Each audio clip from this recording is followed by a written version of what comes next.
So when Elvis was a baby, he was like, how old were they? Around 6 months, actually. He was a rapist.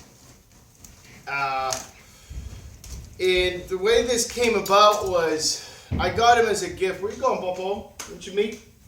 I got him as a gift for my girlfriend. And she couldn't handle him. Like, he was fine with me. When I was around, he was great. And then I would go out, at the time I was bartending, I'd go out to the Hamptons, and I'd get these frantic calls from my girlfriend. I can't do it. She's small. You gotta take her. I can't deal with it. I'm like, what the fuck is going on? So apparently when I wasn't around, he would start raping pillows, biting it and fucking the pillows. And then he'd get tired of that, and he'd start doing it to her. If she was on the phone or something, and she'd turn her back to him, and he'd jump up on her, start biting her in the ass and back, and start humping on her. And she'd be, until she got off the phone and went back to paying attention to him, did whatever he wanted, basically. She was his prison sex slave. And the reason that came about was because Victoria Stillwell. Like, I didn't know who the woman was at the time. I just remember, like, passively, sometimes it would be on the TV, and my stupid male brain, I'd be like, is she hot or not? I can't even, it's like kind of an S&M thing going on. I'm not really into that, you know, like, no, it was like Charlie Brown's mother. Didn't listen to any of her bullshit about the dogs. The show could have been about basket weaving. But apparently my girlfriend did. She was like, well, you know, I learned on the show that you're supposed to turn your back to bad behaviors because you want to withhold attention and affection when they're being naughty.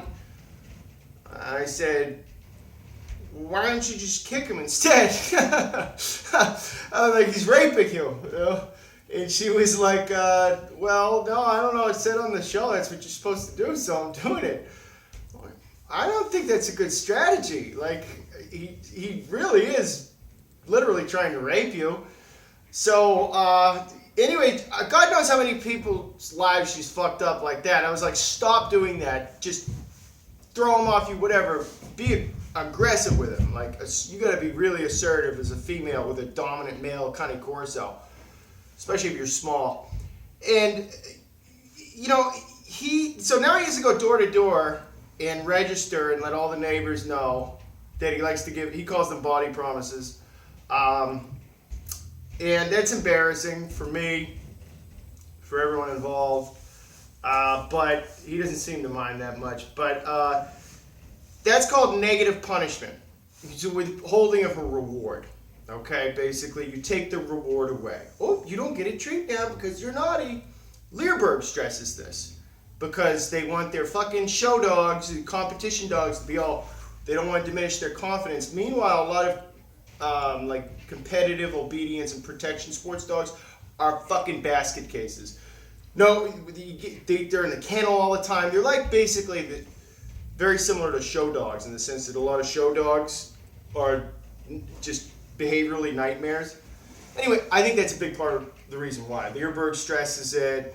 It's a big trend now, negative punishment in training. It can be useful, especially in if you want to amplify drive in a dog and stuff like that. So it has its circumscribed usage, but dude, if your dog is doing something that's just wildly disrespectful, tell him to stop and make it unambiguous. You know, your dog is like trying to get up on you and mount you. Knee him in the chest. I'm not kidding. I don't care if that sounds politically correct or not. It's not going to injure the dog. You're claiming your space. And don't let him end up like poor Elvis, who has to go around like the Jesus in The Big Lebowski and knock on everyone's door. Because that's what'll happen, man. God, tell me that social dominance, it doesn't exist, right? I'm not there. Elvis, come here.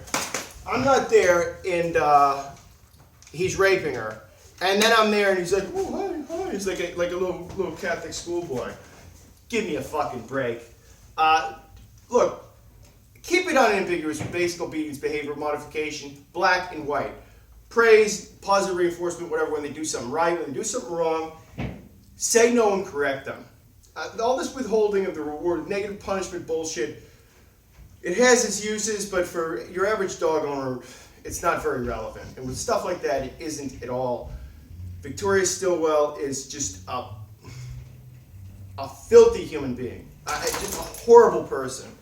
For a lot of reasons, maybe I'll explain why in a different video. She's terrible. She got sued by the BBC for lying about her experience, and she gets dogs snuffed all the time. Oh, he's got a neurological problem. We have to put him down. She would have said that about Elvis.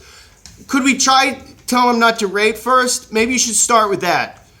Ridiculous. So, anyway, Elvie is happy about being a pervert, right, Booba? Elvis, look. You want to give a body promise? Yes, you do! Yeah, tell it. Just ignore bad behaviors with a dog like that. See how that goes. Fucking idiot.